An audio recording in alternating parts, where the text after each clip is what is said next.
La République du Congo est un petit pays avec une petite population, mais c'est un pays qui vit la souffrance comme si c'était l'équivalent de l'Inde. Dans ce petit pays qui est la République du Congo, aucun secteur ne fonctionne. Comment pouvez-vous imaginer que dans tout un pays entier, il n'y a aucun secteur qui fonctionne correctement? Et je vais vous le prouver dans cette vidéo. Mais avant de rentrer dans le vif du sujet, si vous venez de découvrir la chaîne Terre Noire, sachez qu'ici on parle d'Afrique, on parle de noir, de tous les sujets qui tournent autour de l'africanité. Si ce genre de sujet vous intéresse, les amis, n'hésitez pas à vous abonner pour soutenir la chaîne, c'est gratuit. Laissez-nous un petit like pour soutenir la vidéo. Jingle.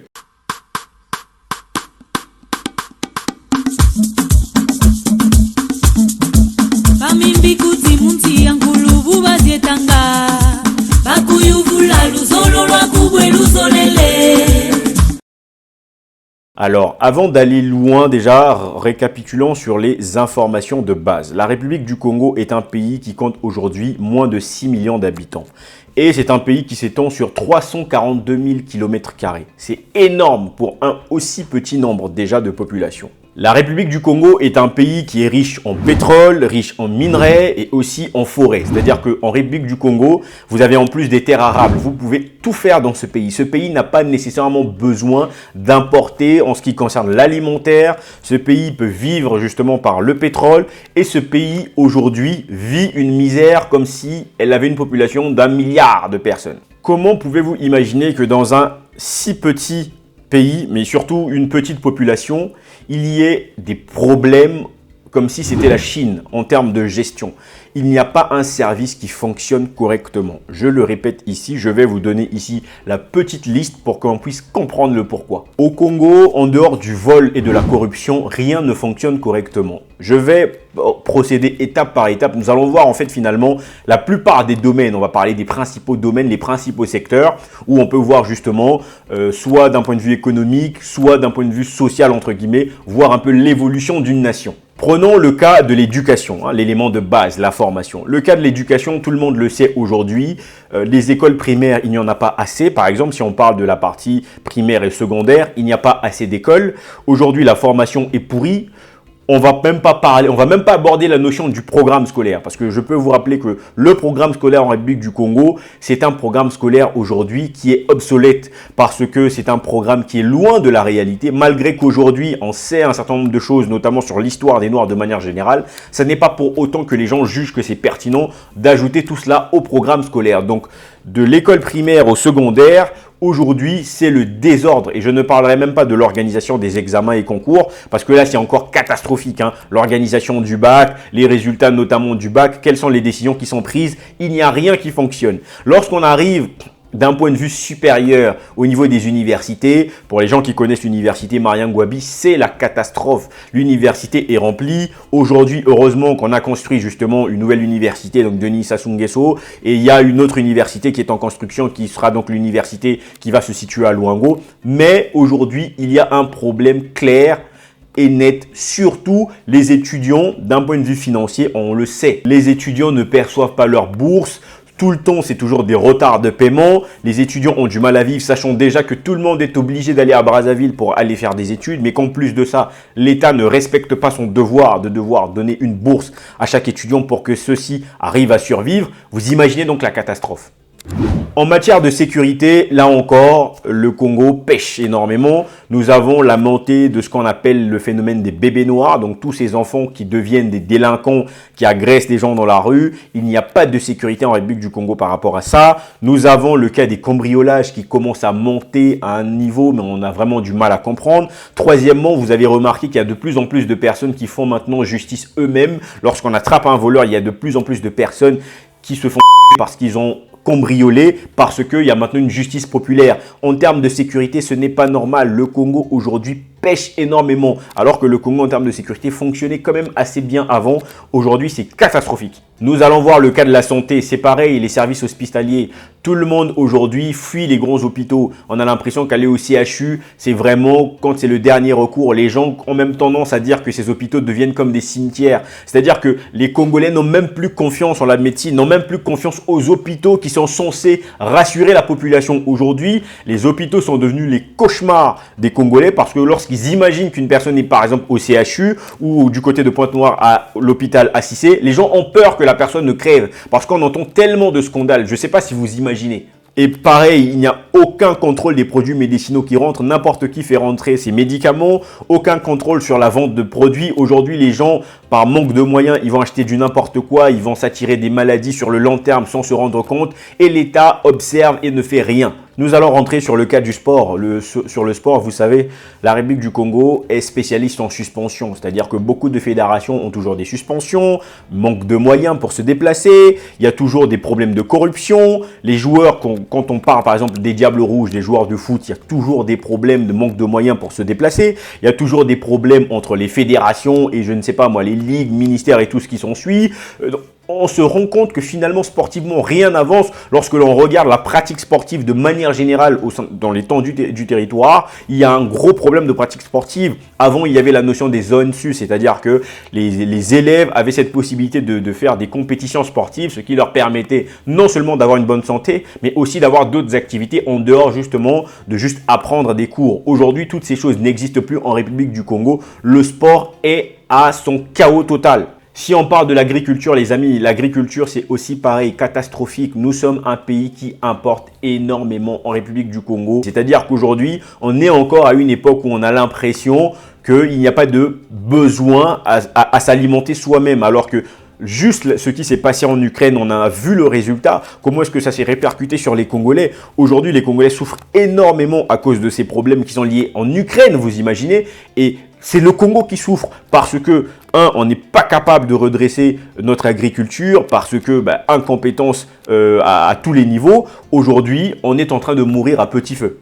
Tout le monde le sait, la République du Congo possède beaucoup de terres arables. Malheureusement, personne ne s'en sert pour faire du vrai job. Et puis, on commence à ramener soi-disant des Rwandais qui potentiellement apporteraient la solution. On attend de voir ces promesses de Rwandais qui vont apporter je ne sais pas quelle solution pour développer l'agriculture congolaise. Au niveau de l'industrie, voilà, ça c'est pareil, on n'a pas besoin de faire un grand débat là-dessus. Le Congo n'a aucune grande industrie, ça c'est une réalité. Si on enlève l'industrie pétrolière, je suis désolé, l'industrie pétrolière aujourd'hui, ce sont les Occidentaux qui ont mis ça en place pour forer, récupérer le pétrole. Le Congo n'a aucune autre grande industrie. Je mets au défi quiconque qui peut me citer ici une grande industrie du Congo en dehors de l'industrie pétrolière ou peut-être encore potentiellement de l'industrie liée au bois. Mais là, c'est encore des Occidentaux ou les Indiens. Vous voyez un peu à quel niveau on est ? Et ça, c'est vraiment le résultat d'une incapacité intellectuelle finalement. On n'est pas capable de faire des choses par nous-mêmes. Il faut toujours je ne comprends pas cette logique. Concernant les finances et les banques, là je ne vais pas trop rentrer parce que c'est très technique, mais je vous donnerai juste quelques informations. Au Congo, les lois de finances, on a l'impression que c'est voté par je ne sais pas qui. Aujourd'hui, on a créé déjà une carte New. Une carte New, pour retirer de l'argent maintenant, il faut avoir une carte New. Donc la carte d'identité ne vaut plus ce qu'elle vaut. Il faut maintenant une carte New. Il faut toujours des techniques pour trouver les moyens pour soutirer de l'argent aux Congolais. Je ne peux pas comprendre qu'un pays puisse fonctionner de la sorte. Au Congo, on a encore un gros retard sur la gestion finalement des transactions entre guillemets monétaires. Aujourd'hui, heureusement, il y a le mobile money qui commence à prendre un peu plus d'ampleur, mais on est tellement en retard que ce n'est pas normal pour un pays comme la République du Congo, avec, je le signale, moins de 6 millions d'habitants. Donc nous, en Chine, on est un quartier. Je ne sais pas si vous vous rendez compte. Si on prend le commerce, c'est encore très grave. Au Congo, tout le monde le sait. Vous avez des agents qui sortent de nulle part, qui font tout le temps des contrôles dans des magasins des gens, qui veulent simplement trouver un moyen de vous soutirer de l'argent. Et ça, c'est une réalité que l'on sait aujourd'hui. Il y a beaucoup d'agents qui interviennent de gauche à droite, récupérer de l'argent. Mais c'est quoi ce pays? Est-ce que c'est normal? Aujourd'hui, la notion d'alimentation aujourd'hui est gérée par les Ouest-Africains. La plupart des gens qui détiennent les magasins en République du Congo, ce sont des ressortissants de l'Afrique de l'Ouest. Lorsque ces derniers, par exemple, sont confrontés à leurs devoirs spirituels ou religieux, je dirais, les Congolais en souffrent. Le vendredi, tous les magasins sont fermés parce que la plupart des gens qui ont des magasins sont musulmans. Lorsque, par exemple, c'est le Ramadan, il y a quelques contraintes que les gens vont avoir simplement parce que la plupart des gens qui ont des magasins, ce sont les musulmans. Est-ce que le problème n'est pas sur la question de musulmans, que l'on soit bien clair, c'est surtout parce que ce sont les gens d'Afrique de l'Ouest. Et aujourd'hui, c'est une économie qui est totalement contrôlée. Donc, le jour où les Ouest-Africains auront envie de faire en sorte que les Congolais crèvent un peu de faim, ils ont juste à fermer leurs magasins et très rapidement, les gens vont crever de faim. Et ça, c'est une réalité. Et on sait aujourd'hui que l'inflation pèse sur la tête des Congolais. C'est quelque chose de vraiment sérieux. Les gens ne s'en rendent pas compte. Les Congolais souffrent à cause de ce problème d'inflation, pardon. Mais les gens ne comprennent pas que c'est important. Les salaires n'ont pas changé. Mais c'est terrible. Les Congolais sont en train de mourir à petit feu. Bon, pour les énergies et les ressources naturelles, comme vous le savez, le Congo est entouré de cours d'eau. Hein. Malheureusement, le Congo a toujours un problème de l'eau, la potabilité de l'eau. Et ça, c'est hyper important parce qu'il y a des gens qui, aujourd'hui, ne comprennent pas que l'eau, c'est ce qui donne la vie. Et normalement, dans tous les endroits du Congo, les gens devraient avoir de l'eau. Je tiens à signaler ici, dans les grandes villes, effectivement, il y a de l'eau, mais il y a encore beaucoup de zones rurales où il y a un manque aujourd'hui d'eau, ou parfois de disponibilité, c'est-à-dire que parfois on a fait les installations, il n'y a pas de disponibilité. Il y a encore des gens qui ont des puits pour récupérer de l'eau. Vous imaginez, les gens doivent se démerder d'eux-mêmes pour créer de l'eau. Ça, c'est sur le cas de l'eau, et la SN, la Société de l'eau aujourd'hui, je ne vous laisse pas imaginer dans quel état c'est fait, c'est-à-dire que la maintenance notamment des châteaux d'eau, parfois quand il y a des pluies justement, on a l'impression que justement l'eau des canalisations lorsqu'il y a des fuites rentre dans des tuyaux, mais on a l'impression que ce n'est pas pris en compte au sérieux. Il y a des moments où vous ouvrez votre robinet, la couleur de l'eau vous dérange, vous vous rendez compte à quel point c'est dangereux. Lorsqu'on va parler d'électricité, c'est encore pire. Bon, là encore, je vais me référer à, vous le savez, hein, Azamonen et mes souples, il y a Adou, c'est-à-dire qu'aujourd'hui, le responsable de la société d'électricité, je tiens quand même à rappeler qu'aujourd'hui, il y a quand même une amélioration, c'est-à-dire si on compare ses prédécesseurs, hein, les prédécesseurs de M. Adou, il y a quand même une amélioration de l'électricité, mais il y a toujours beaucoup trop de problèmes, des délestages partout, ce n'est pas normal, rien ne fonctionne. Mais c'est quoi ce pays? La République du Congo a encore de l'électricité comme si c'était les années 60. Je ne sais pas si vous vous rendez compte, la stabilité de l'électricité, il n'y en a pas. Les forces de l'ordre, là vraiment, je vais me régaler parce que comme vous savez, la République du Congo est l'un des pays où aujourd'hui, si vous êtes agressé, vous faites l'erreur d'appeler la police. Disons que vous avez besoin d'une intervention parce qu'il y a quelque chose qui est en train de se passer. La police vous posera d'abord une question. Est-ce que vous avez un bon carburant? Est-ce que vous vous rendez compte à quel point on est dans un pays où vraiment il y a un gros problème? C'est-à-dire la notion même de sécurité que la police doit assurer à la population, j'ai l'impression qu'ils ne le connaissent pas. C'est-à-dire que vous appelez, la première chose qu'on vous demande, c'est si vous avez l'argent du carburant. Alors que le contribuable congolais paye pour que ces gens reçoivent un salaire. Vous vous rendez compte à quel point on est devenu dans un degré d'imbécilité que même pour les individus, c'est normal. Pour les Congolais, c'est normal. Donc lorsqu'ils n'ont pas de moyens, ils ne peuvent pas aller déposer une plainte. Ils ne peuvent pas appeler la police parce qu'ils n'ont pas des moyens pour payer le carburant. Vous voyez à quel point on est. Et puis pour les policiers routiers, n'en parlons pas. Vous savez comment ça se passe. On ne va pas commencer à tout détailler ici. Policiers routiers, petits billets, voilà, l'histoire s'arrête là. Les travaux publics, vous connaissez la catastrophe. Nous avons des gens qui nous font des travaux qui ne servent pas à grand chose. Ça, c'est une réalité encore. Vous avez toujours des routes foutues comme jamais. Vous allez à Pointe-Noire, je suis désolé. Pointe-Noire, aujourd'hui, les routes, vraiment, ce ne sont plus des nids de poules. C'est-à-dire, Pointe-Noire, c'est devenu... Je ne sais pas si vous connaissez le jeu Angola. Vous connaissez? Il y a un jeu, on appelle ça Angola. Bon, moi, je connais le nom en Kikongo.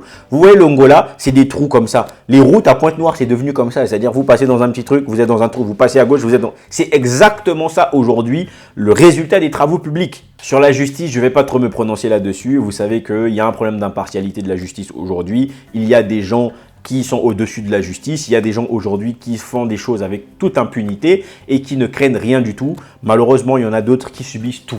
Voilà, je vais juste m'arrêter là sur la justice parce que je ne vais pas trop m'attaquer sur ce sujet. Et pour finir, les amis, l'administration, de manière générale, le service administratif, vous le savez, je le sais, on le sait ici. Comment pouvez-vous être dans un pays où le prix du passeport est l'équivalent du SMIC? Est-ce que vous vous rendez compte? C'est-à-dire que vous avez envie de faire un passeport, c'est l'équivalent du SMIC, c'est l'équivalent de ce que vous gagnez dans un mois. Et là encore, on parle du prix. Maintenant, si on parle de délai, vous imaginez, quand vous faites un passeport, les délais varient. Ça peut être 3 mois, comme ça peut être 2 ans. Je ne sais pas si vous vous rendez compte, si vous allez demander une carte nationale d'identité un truc qui est censé être gratuit, aujourd'hui les gens doivent payer, mais en plus c'est jamais sûr de sortir. Un extrait d'acte de naissance, le président de la République avait dit que justement tous ces documents seraient gratuits, mais une fois que vous arrivez à la mairie, je dis à la mairie, donc c'est pas fait quelque part dans le quartier par quelqu'un, on vous demande encore de donner 100 francs, 200, 300 francs pour faire vos extraits d'acte de naissance. Donc je vais juste m'arrêter là pour le service administratif pour ne pas attaquer tout le monde. C'est catastrophique, même le simple fait